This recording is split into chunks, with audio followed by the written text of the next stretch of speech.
I have a girlfriend who lives there. Mine's 70, but I always get $20. All right, good evening. It is 6 p.m. Tuesday, June 24th, City Council meeting. I'd like to call the meeting to order and acknowledge that the press and public were duly notified of the meeting in accordance with the Freedom of Information Act. Join me in standing for the invocation, followed by the Pledge of Allegiance. Father, we thank you for the beauty of the day, and again, just thank you for the opportunity to serve this community, and just ask that you guide our conversations and discussions here tonight. In your name we pray. Amen. I pledge allegiance to the flag of the United States of America and to the republic for which it stands, one nation, under God, indivisible, with liberty and justice for all. Thank you. Nicole, you want to do roll call? Councilmember Carroll. Here. Councilmember Myers. Here. Councilmember Pierce. Here. Councilmember Bogosian. Here. Councilmember Ward. Here. Councilmember Hahn. Here. Councilmember Streetman. Here. Councilmember Anderson. Here. Mayor Pounds. Here. You have a quorum? Thank you. First item is public hearing on ordinance 2025-06 prohibiting pool seaward of the maximum build line. There's a draft ordinance in your packet. Douglas, you want to cover this, and we'll see if we have any public Yes. comments? This ordinance deals with the P2 Preservation Overlay District, which is the area on Ocean Boulevard between Breach Inlet and 10th Avenue. Currently, in that area, pools are allowed seaward of the maximum building line. Those pools recently have been threatened by erosion. This is a recommendation to eliminate that provision and require that they be landward of the maximum building. Comes from the Beach Ad Hoc Committee and has been through the Planning Commission. Right, since it's a zoning issue. Correct. I have one question. This is just public forum. Okay, thank you. We'll vote and discuss it later. So if there are any public comments?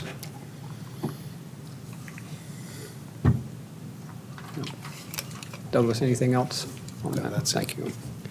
Next item, citizens' comments. None. None tonight, thank you. Next item, approval of previous meetings minutes. City Council meeting, May 27th, 2025. Public hearing for fiscal 26 budget, May 27th, 2025. And special City Council workshop, June 10th, 2025. Is there a motion? Motion to approve. Second. Are there any edits or changes? All those in favor say aye. Aye. Opposed? Thank you. Next, no old business. Next item is new business first, and we discussed this at our workshop earlier this month. Consideration of City Hall modification, $16,918 from Beach Construction Company. As you'll recall, we are out of space and looking to modify our conference room. Douglas, anything to No. add there? We've had good experience with Beach Construction. They've worked for us before. We were successful in getting 2 bids. This is the low of the 2 bids, so we're comfortable with this, and it's a needed project. Motion to approve. Second. Further questions or discussion? All those in favor say aye. Aye. Opposed? Ashley, if you need to vote differently, thumbs up, thank you. I Got it. just realized Thank my audio was on mute. That's good, thank you. Sorry. It's all right. Next item I think we're going to send back to committee is consideration of engaging Stantec to document traffic at an upcoming weekend. I think there's more conversation and/or strategy that we need to have some conversation around this at a committee level before we bring it to here. And looking through the minutes of the public safety meeting, I know this was not voted on to bring to council, so I think we will just defer this conversation and refer it back to committee. Mr. Chair, you good? Yes, that's what we need to do with it. So Question, It's Katie? not happening before the 4th of July. No. Go ahead. when's it going to happen? The TBD. The committee meeting is on July 1st, so we'll entertain it and have a discussion then on it.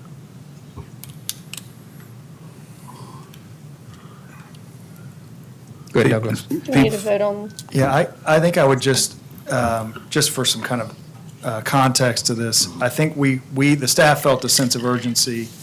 If the effort was going to capture the 4th of July weekend, the thought in the meeting was to study a busy weekend, look at our pinch points, see if there were any projects or procedures that the staff could do that would help alleviate some of the pain of the traffic in the busiest of weekends. That was in the June meeting, and it was discussed, the fact that the 4th of July weekend would be, if you were going to study a busy weekend, that would be a logical one to study. We got in touch with Stantec. We also tried other traffic engineering companies. At the end of the day, they had a hard time putting together a scope, a quote. They did develop a process that they've based a price on that would have included a series of drones going up at key intersections to watch the build of the traffic to see if they could identify any kind of pinch points that potentially could be studied at a future date. I think that from Stantec's position, the 4th of July weekend, and we really talked about doing it probably the 5th of July, because the 4th is a little bit of an anomaly with the fireworks and people staying until the fireworks.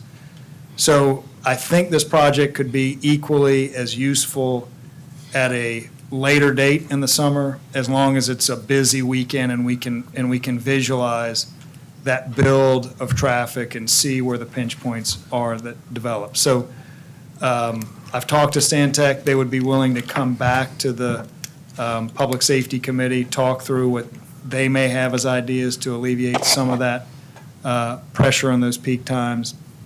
Well, it seems like we're not going to be hurting to find a busy weekend in light of what the citizens' comments have been coming into us lately. It seems like the volume is increasing locally is what it seems to be with the changeovers and things, yeah. Right. are they planning to come to the July 1st meeting or to be determined by committee? Yes, July 1st. Okay. Yep. They have availability, just checked, and they're available to do that. Okay. So explain to me again, what are they going to try to accomplish? Well, so in this scope, and again, I mean, it is not, all this would do would capture images of the build of the traffic and watch how that traffic builds throughout the day. It wouldn't include a full-fledged traffic study, but the thought is if we go through a normal process, it takes them a month, it takes council and the staff another month to get it kind of together and out on the streets. The busy season will have passed, and you've kind of lost that opportunity to study it this summer if you chose to. I'd also just put in there, this is a recommendation out of the comprehensive plan, the community enrichment task force. So it's definitely been a subject that's been bubbled up time and time again as a good thing for the city to look at patterns of traffic congestion. I don't know what would come of it, and I guess if I would, we wouldn't do the study. So we don't know what it may or may not reveal, or if there's a certain amount of limitations to what the city can do. We could probably do something with staffing, but as you all know, on these busy weekends, the public safety staff is they're fully tasked in what they can do with the manpower that they have, so there's not a lot of extra manpower that we can dedicate to it. The streets that are impacted are primarily DOT streets. We potentially could find, a project that would help out, but again, I don't know what that project would be. Yeah, I think that we wanted to put more thought, have more conversations with Stantec. Maybe there's some other ideas they have. Make sure we're clear on what the output would be able to generate for us before we just rushed into doing a study. So we're going to, and I think there is still some time to get it done this year if we can Yeah. get them in on July 1st, have a meaningful conversation with them, get their input, and then come forward in July with a more thought out process of what we'd want to get done. Jimmy. my position is, I think Charleston County and the town of Mount Pleasant ought to be funding this, not us. Yep. It's not our problem, it's day visitors for the most part, in my opinion. I got a point of order question. Will there be a vote to send it back to committee or not? Can, Yeah. yeah. Okay. Just to, kind of Katie, to your question, just to kind of close it off for tonight. Blair? Thank you, Mayor. Has there been any discussion with the police chief? I would think that the police department would know where the choke points are. Yeah, there was a good discussion at the Public Safety Committee. I don't know if you want to hear from him now or if you want to, but yes, to answer your question, Well, if it's he going was back part to of that committee, conversation But at the it- Public Safety. Yeah, I mean, at Committee. some point in time, I'd like to hear from him, yeah. He had the pleasure of sitting in it for many hours with multiple devices watching, where it was building, where it was congested. So If you'd like to listen to the 35 minutes or so that we discussed that one subject, go to alapalma.net and the Public Safety Committee meeting and go at it. Chief, don't you like to be talked about when you're in the room? And Chief was part of that. Yeah, I make a motion that we bring back to committee the consideration of hiring Stantec or doing a parking study to committee. A second. Further discussion? All those in favor say aye. Aye. Opposed? Nay. Next item is boards and commission reports. Board of Zoning Appeals, minutes are attached. Planning Commission, minutes are attached. Accommodations Tax Advisory Committee, there's no meeting in June. And Environmental Advisory Committee, minutes are attached. Next item, ordinances, resolutions, and petitions.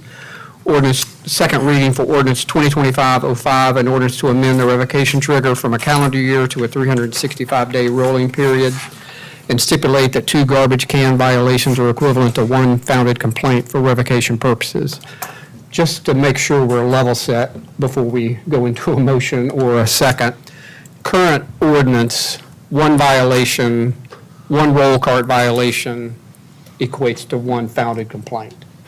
This redraft of a language, 2 different items, changing from a calendar year to a 365, which haven't heard anybody has issue with. But the other piece, the current draft ordinance was softening the rules to say 2 roll cart violations equals 1 founded complaint. So it wasn't tightening the rule, it was softening the rule. So I know there's been further conversation about, completely getting rid of a roll cart violation with regard to this particular ordinance. If that's the will of council, that's fine. That's a different conversation, and that's probably a redo of 2 readings. Mac, and feel free to jump in anywhere if we need to redo, but that feels pretty significant that we would need to run that back through 2 readings, but I'll yield to. No, I think you guys, you can amend it, change it how you want. As a The one concern I have just in looking at this is if you are going to do it on a rolling 365-day period, I would start clean and have this ordinance take effect at some future date, just because otherwise this ordinance is going to have a retroactive effect. So if somebody already has 3 violations and it's a calendar year and you go a year from now, and I would start clean like January 1, 2026 to have this new ordinance scheme. Wouldn't they still have the retroactive? No matter when you start it, either you're going to have retroactive or you're not. No. We did it January 1st. Why? It's a rolling 12-month average, right? Or you, But you're saying it wouldn't take effect until January, so like if somebody had 3 complaints in December 2025, they would fall off. they would fall off and they get a clean slate starting January 1, 2026. I think if you're going to switch it, otherwise you're capturing tickets that they received before this becomes effective, which I think causes us to have a retroactive effect. So you're saying everybody goes clean one more time in January 1st? Yeah, or whenever y'all want to make it effective, because it says this ordinance shall take effect immediately upon approval by council. I would have a future date where everybody starts with a clean slate in terms of violations. But we can change that in our vote, right? Correct. Yeah. Say it again, Katie. We can make that minor change in our vote, because all we're adding is to have An effective effect date. on January 1st. Yeah, and again, go ahead, Jimmy. Is there any vehicle tonight to strike the complaint on, as far as the 2 violations is equivalent to as 1? I mean, I think that whole part of the ordinance needs to be, I'd like to see that being struck. Is there a vehicle to do that tonight? So I think based on the legal advice you've received, you could do it, but I think to the mayor's point, to do that would be to maintain a more stringent code where one roll cart violation equals one strike. So you're actually making it more stringent by striking that. Well- But you could do that. Or you're actually not changing it from a more it's already more stringent, that's the existing No, I code. don't, I'm not in favor of that being a strike, a roll call. Even if the rule's too stringent right now, I'd like to see, I don't think that's grounds for a half a strike or 2 strikes or whatever. You'd like the whole roll cart Right. violation. There's a fine involved, and it discriminates between short-term rentals and all other housing units on the island. How long has this been in the existing ordinance? Is this a new thing that was added, or is this something that's been in the The- ordinance for how long? Well, so the 5 strikes is a fairly old, it was, it was 3, it was 3 convictions. It then went to 5 founded complaints about 3 or 4 years ago. In all of those schemes, a roll cart was a strike. So the roll cart has always been baked in there, but it hasn't been called out specifically in the text of the ordinance.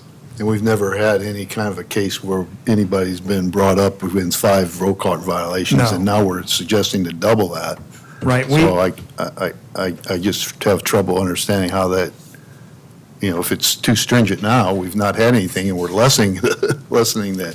Yeah, I will say there was a time with a particular code enforcement officer where he was very active with the roll cart enforcement regiment, and he He was was, equally hitting residents. yeah, and I he got one too. he administratively was counting 2 roll cart complaints as a strike. So this is a practice that we've been handling administratively.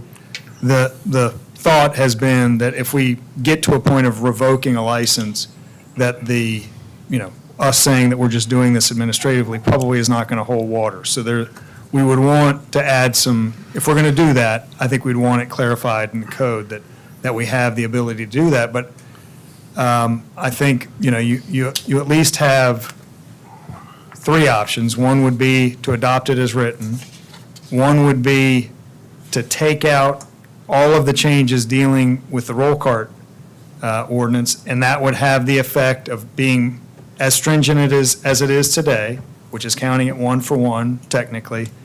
Or I think you have the option, and I think this is what Councilman Ward is advocating, of amending the text to actually say a roll cart violation does not constitute a strike. We just haven't prepared that draft for you to consider. And if you were to want to do that, I would suggest that it go back through a legal review, and we start at committee and just verify that that's the language we want, if that's the will of council. Because is there potentially other ordinance language that might need to be changed? Is my concern to just do it on the fly We're tonight? saying that if we're going to say it doesn't constitute a founding complaint, we probably ought to remove that as a violation in the first instance. Yeah. So what if, let me just throw out another option. So let's say we went ahead and approved the more lenient option tonight while we send it back to committee or whatever, and they can evaluate, should it stay in, should it be taken out completely, whatever, at least between now and the time we do another 2 or 3 readings and another few months rolls down, at least for now, it'll be a lesser of an offense. Lesser penalty. It'll be a lesser penalty. I mean, I think Modify we're, what we're actually doing. yeah, and then, that way, it's an alleviation while it gets kind of figured out by the committee and the council. I think just, having it removed without conversation or having it go through committee would not be what the path I would choose, but I think in the meantime, we could alleviate and make it a 2 for 1. Make it softer. Yeah. And Douglas, or Mac, are y'all suggesting if we, again, just thinking about all the options that are sitting here in front of us, if there was a desire to strike roll cart language together, Douglas, am I hearing you right? Would we take it back to committee and 2 readings again, or just bring it back as a second reading?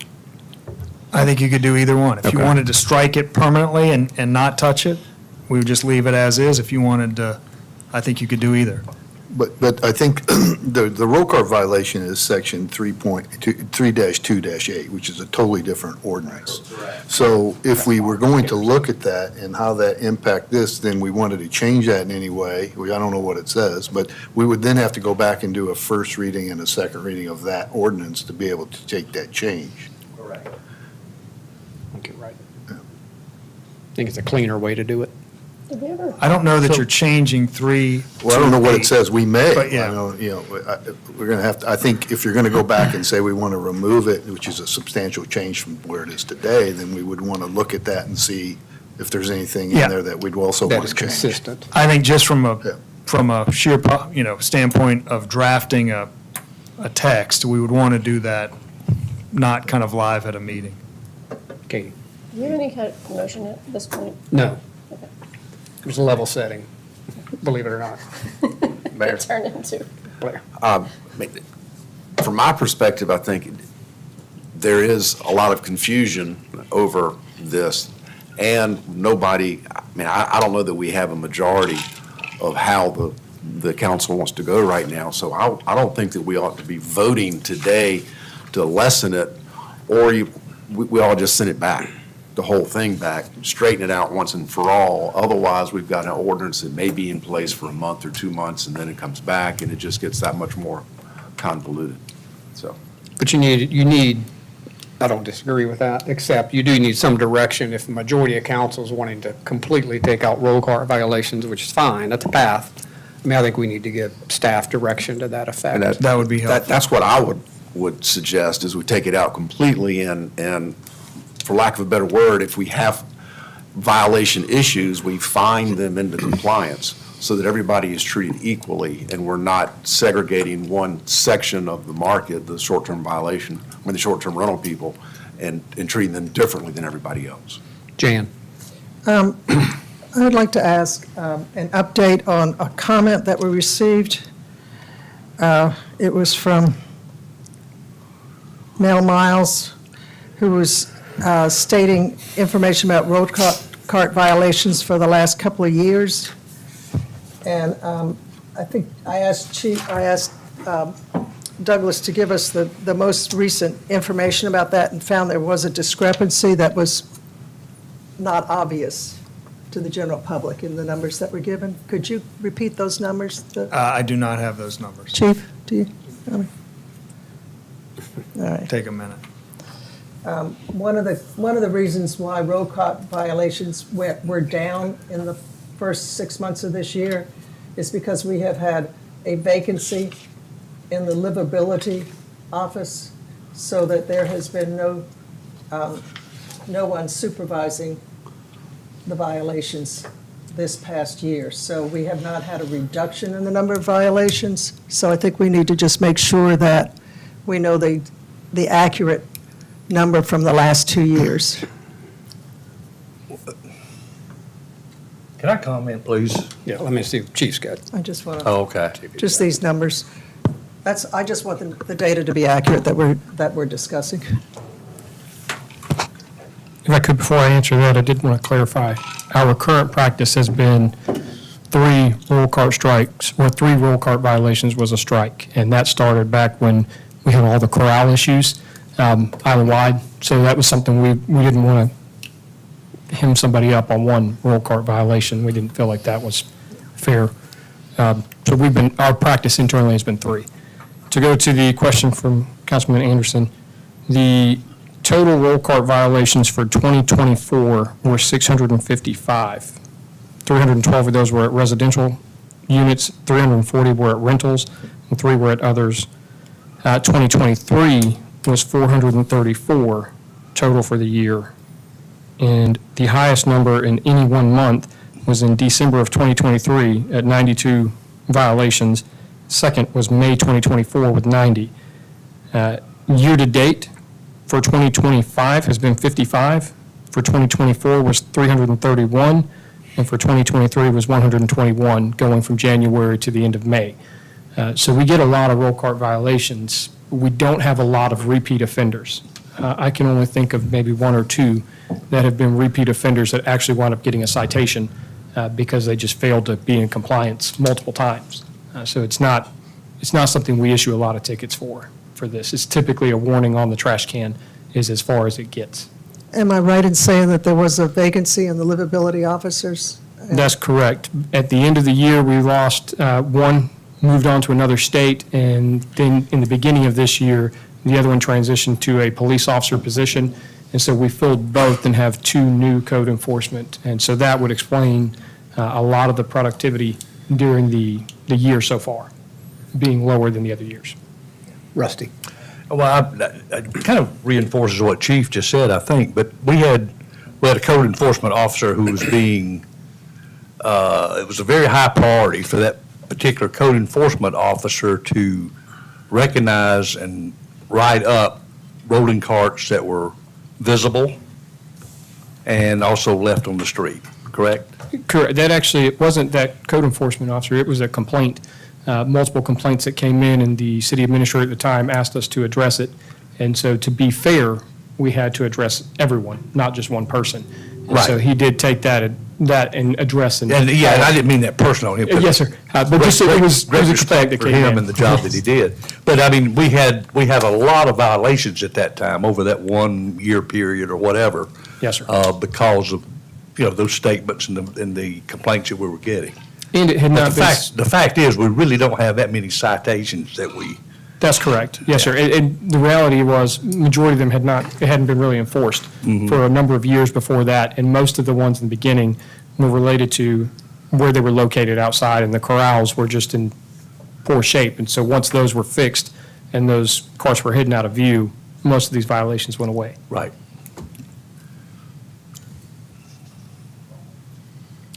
Thank you, Chief. Yes, sir. So what are we doing? We just gonna set it back? We're gonna take a vote? Yeah, I don't, for kind of half and half. Ashley, anything to add from your? So, I mean, I would agree that, one of the reasons we had so many that particular year is, because of that one officer, but also it just kind of brought to everyone's attention, like Chief said, some of these corrals were in poor shape or they didn't exist at all. I feel like, the majority of the island residents and, permanent residents and, non-permanent, they've resolved that issue on their own and kind of, taken that out of the equation. I don't think it's an issue anymore like it was. So I really don't think that it's any different. We should be treating anybody any different. If you have a trash can violation, and it's, up to the code enforcement officer whether they want to issue a citation or not. That, it's up to them, but I don't think it should be treated differently just based on what kind of property it is, whether it's a full-time resident,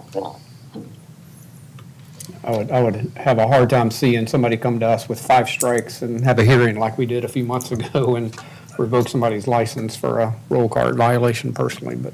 Well, then doesn't mean he'd be on the books then. Jan?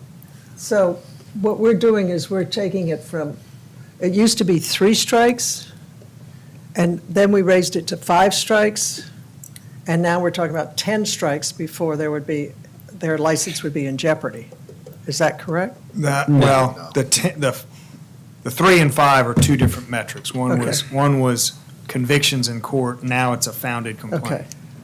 Okay. But yes, the going from what's on the books today, if you were to interpret it literally, 5 founded rollout cart violations could trigger the revocation of your license. Under this proposed standard, it would go to 10. Okay. Yeah. And Mac, you're suggesting a future effective date?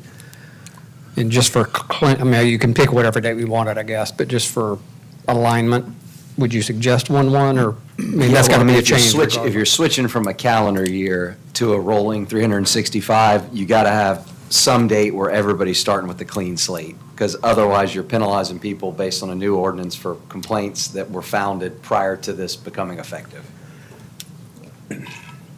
Just so, I'm just trying to think through this, though. If say we affected it today, and we said any violation since January 1st of 2025 would fall into it.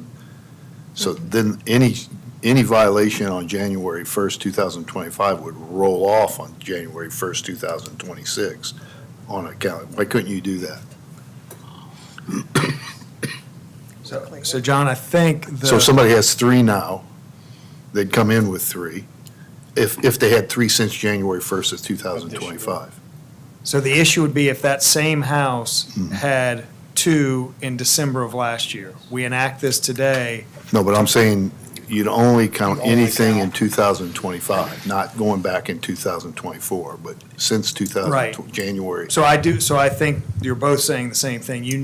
We need a clarifying language as Yeah. to when we're gonna start counting this 365-day window. But wouldn't that work, Mac, in your, what I'm suggesting? You count it starting effective January 1, 25. Yeah.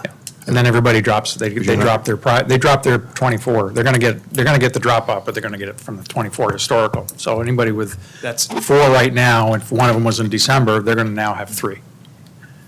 yeah, so, And then there's no surprises there because it's a calendar year currently. Right. Right. So January 1, they knew if we get it, so I think that's probably. So it actually gives people that have current, But you could. strikes. But to his point, you wouldn't be tagging people for violations in November and December. No. Correct. Start Those are Jan- going to go away. those go away. Yeah. So I think it's- we need to address that though, and because the way it's written currently, we're not addressing that. And it probably would allow us to count back into last calendar year. the way it's written. The way it's written currently. Yeah. So I think you could make your effective date 9/1/10/1, pick a date. Then it really doesn't matter. Right. We just need to clarify the language on that part as well. I don't know if I'm hearing majority would like to take out the roll cart violation, but maybe.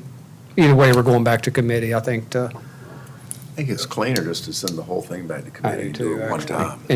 And do 2 new readings. All right. I have, With the effective. Do we need to vote on taking it back to committee? yeah, Go ahead, I had a question. So, in a rental property, if there is a found complaint, and there's a warning issued, not a citation, but just a warning, does that count as a strike? It does. Just a founded complaint, even if they were not to issue If they're not issued a ticket? or a warning, even, a written. Or a if it warning. was- They It could just- get, just a founded complaint is the current trigger, and you have to get 5 of those in a calendar year. But yes, 5 But founded. that's just for short-term rental properties. That's correct. So, see, that's another inequity in the And whole deal. that is in the code today, but yes, that's correct. So it doesn't have to even be a warning, and they'll have a strike. That's correct. It's a It founded. needs work.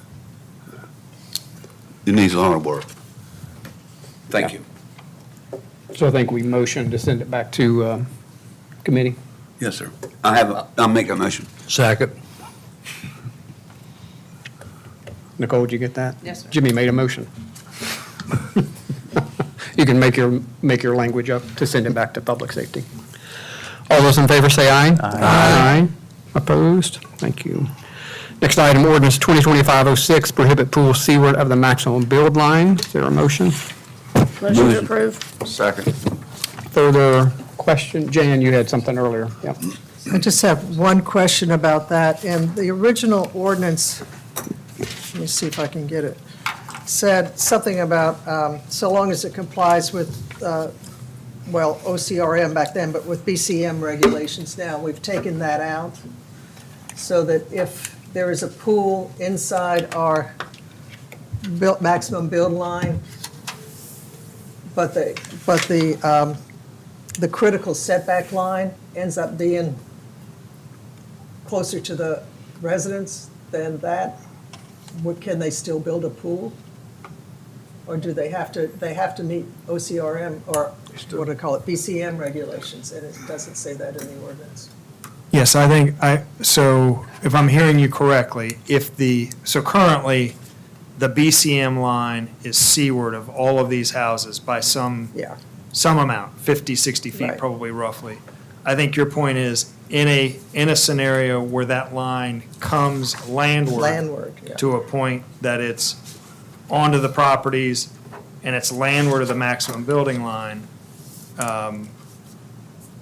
the code doesn't address the fact that we would not authorize a pool there, but that is just that's just part of the plan review process, that we don't allow anything in OCRM's and BCM's jurisdiction.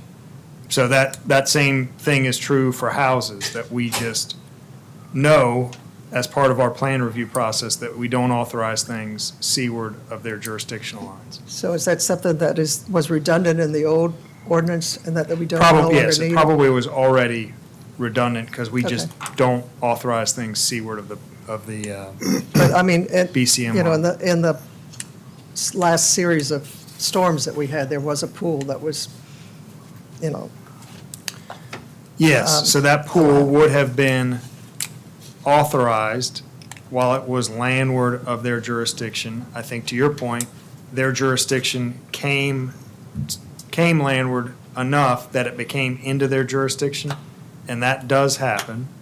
and so But- they no longer could replace the pool.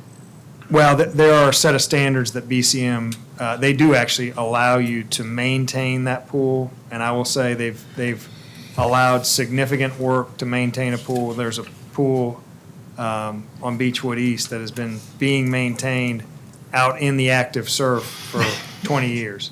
So they allow that work to happen, but that's under their purview, not ours. We always defer to them. When it comes to maintaining structures in their jurisdiction, we defer to them on that. So this was a redundancy that we don't need in our Yes. ordinance. Okay, thanks. That's all. All right, motion and a second. All those in favor say aye. Aye. Aye. Opposed? Thank you. Next item, Resolution 2025-03 to increase building permit fees, and that's attached in your packet. Is there a motion? And if you make a motion, just say waive reading if you don't mind. Motion to approve, waive reading? Second?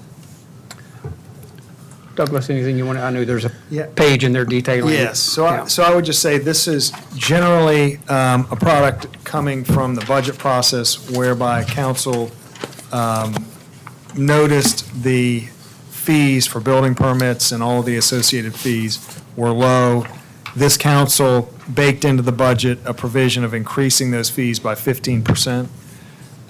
When we got into the analysis, the staff felt that 15% was an appropriate increase for building permits, which is really the bulk of the expense when it comes to permitting. But really, all of those other fees were at such a level that they had not been updated in my 25 years here. So they're probably 30 years old, if not longer.